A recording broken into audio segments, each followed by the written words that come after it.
Salut à tous et bienvenue sur ma chaîne. On se retrouve aujourd'hui pour une review She-Ra avec la magnifique poupée de She-Ra en tant que Captain Force Adora qui est sortie en 2018 chez Mattel. Alors c'est la version de la série Netflix qui est sortie justement en 2018 et je suis super content de vous la présenter celle-ci parce que ces poupées ne sont pas sorties en Europe. Alors, comment est-ce que j'ai réussi à l'avoir? Je l'ai tout simplement trouvé sur Vinted. C'était une collectionneuse italienne qui revendait certaines de ses pièces de collection et donc qui revendait Chirac. Voilà, l'avais eu, je ne sais pas comment. Mais moi, ça fait déjà un petit moment, depuis 2018, que j'aimerais beaucoup avoir les poupées de la série. Maintenant, voilà, le souci, c'est que au début, c'était pas marqué qu'on n'allait pas les avoir chez nous. Donc j'ai attendu, et au bout d'un moment, je ne sais plus qui c'est qui m'a fait dire ça. Je pense que c'était Fanoufou, mais je ne suis pas sûr. Je pense que c'était Fanoufou qui m'avait confirmé qu'elle ne sortirait pas en Europe. Et c'est vrai que sur le moment, je me suis dit, c'est un peu embêtant, voilà, ça m'avait un peu blessé. Du fait que voilà, le nombre de fois où on utilise des poupées qui ont l'air d'être vraiment cool et qui ne sortent pas chez nous, c'est des fois un peu, on se fait un petit peu laissé pour compte, hein, voilà, on va dire les choses clairement en tant que collectionneur européen. Et c'est pour ça que j'ai eu la chance de trouver celle-ci. Bon, elle m'a coûté un petit peu cher, elle m'a coûté 60 €. Maintenant, bon, j'ai su l'acheter en Europe, ça c'est une chose qui était pas mal parce que je regardais déjà beaucoup, quand je les cherchais, je les regardais beaucoup sur eBay. Et sur eBay, il faut savoir que des fois, voilà, vous payez la poupée 15 €, donc jusque-là tout va bien. Et des fois, vous payez jusqu'à 80 balles de frais de port. Sans la possibilité d'avoir des frais de douane hein, ou une taxe ou quelque chose comme ça. Donc, on va dire que ça pique un peu. Surtout quand vous commencez à avoir 7-8 poupées dans la gamme, hein, ce qui n'est quand même pas énorme, mais bon, vous faites 7-8 fois ça, ça fait quand même pas mal. Et voilà, au bout d'un moment, j'avais un peu laissé tomber, je regardais encore de temps en temps, mais quand j'ai vu celle-ci apparaître sur Vinted, je l'ai achetée directement parce que je suis déjà super contente d'avoir celle-ci. Regardez-moi ça comme elle est canon. Elle est canon.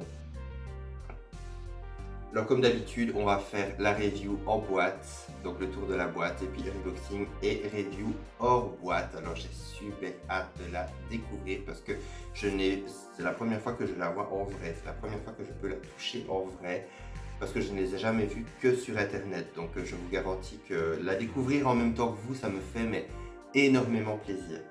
Regardez déjà, on a la boîte. Alors un détail que j'adore avec la boîte, regardez, on a la forme de l'épée.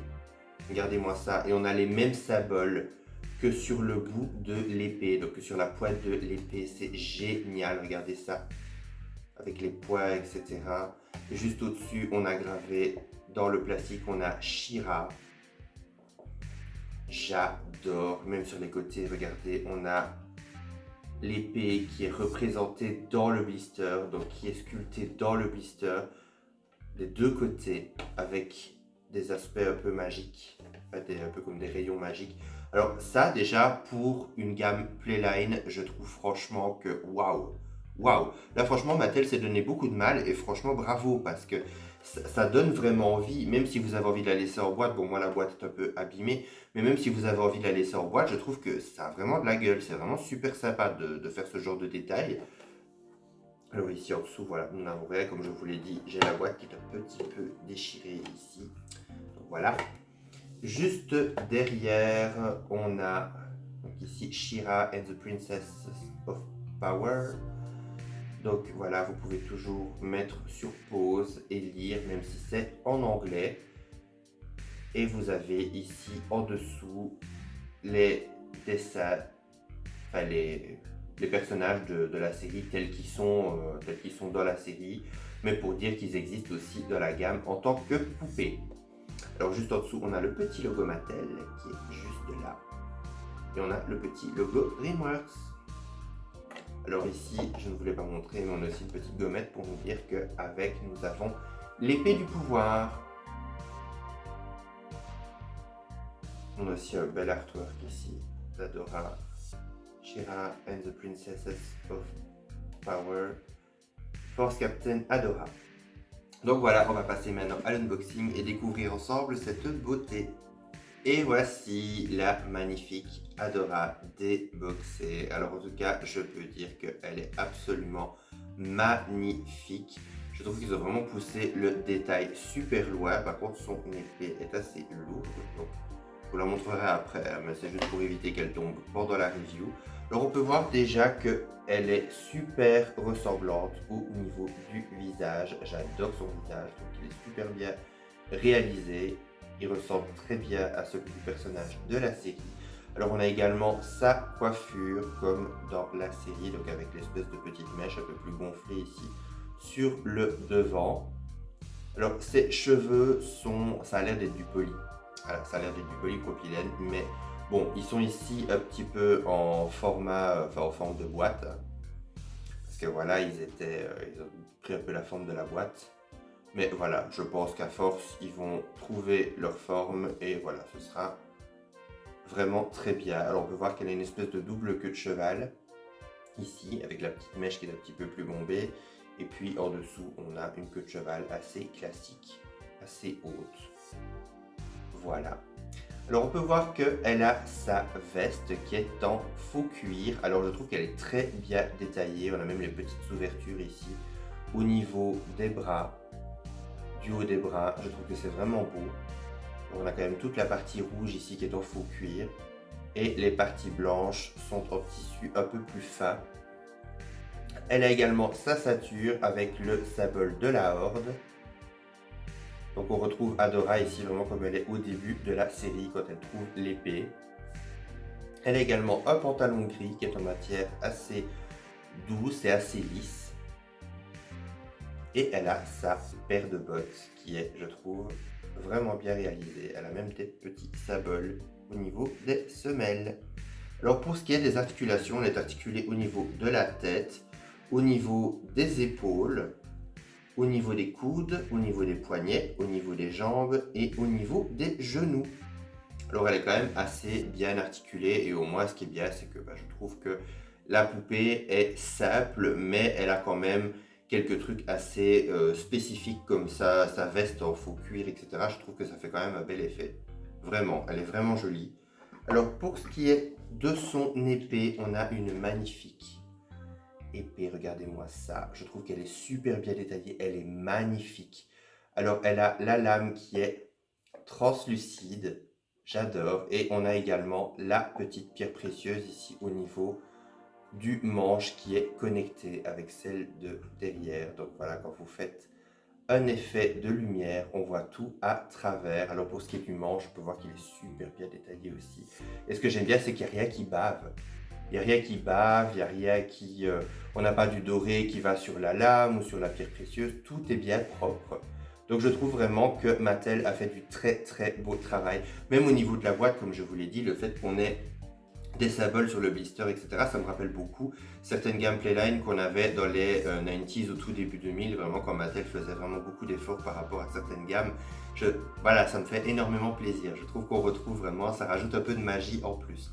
Alors, elle ne possède pas de socle, mais la poupée sait tenir debout toute seule. Alors, je ne sais pas si c'est pareil pour les autres poupées de la gamme, parce que c'est la seule que j'ai, mais ça au moins c'est un gros plus, parce qu'au moins, voilà, elle n'a pas vraiment un effet grand pied, mais au moins, voilà, elle peut au moins tenir toute seule sans se casser la figure et sans qu'on ait peur qu'elle fasse effet domino dans l'étagère.